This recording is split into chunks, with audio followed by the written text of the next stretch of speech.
Hey everyone, and welcome. Today, we're diving into the ultimate comfort food, hearty beef and vegetable stew.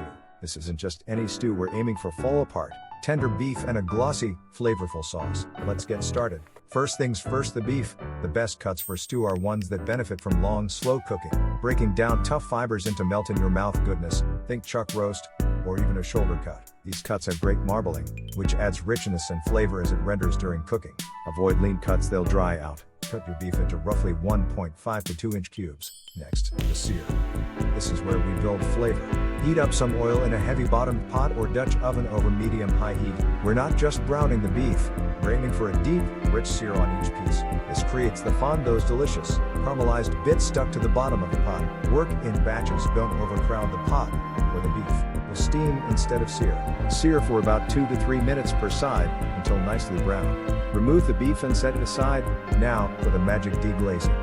Add some chopped onions, carrots, and celery to the pot. Cook them until they soften, scraping up those flavorful fond bits. This is where your stew's depth of flavor starts. Once the vegetables have softened, add some garlic and cook for about a minute until fragrant. Time to deglaze. Pour in some red wine or beef broth. If you prefer a non-alcoholic version, bring it to a simmer, scraping up all those delicious, browned bits from the bottom of the pot. Let the wine reduce slightly for a few minutes, concentrating the flavors. Now, add the beef back into the pot. Pour in enough beef broth to almost cover the meat. Add a bay leaf and a sprig of fresh thyme or rosemary.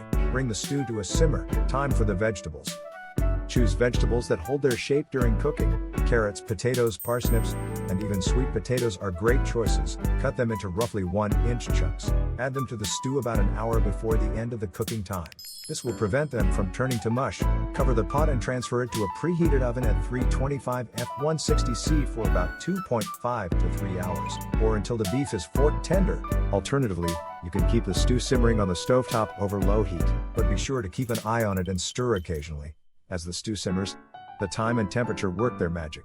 The low, slow heat gently breaks down the collagen in the beef, resulting in that melt-in-your-mouth tenderness whereafter. The vegetables soften and release their flavors into the broth, creating a symphony of tastes. Once the beef is tender, check the sauce. If it's too thin, you can remove some of the liquid and simmer it in a separate pan to reduce and thicken. Alternatively, you can make a slurry of cornstarch and water and whisk it into the stew. During the last 15 minutes of cooking, season the stew with salt and pepper to taste. If you want, stir in some chopped fresh parsley or chives just before serving. Serve it hot and enjoy the comfort of this hearty, delicious stew.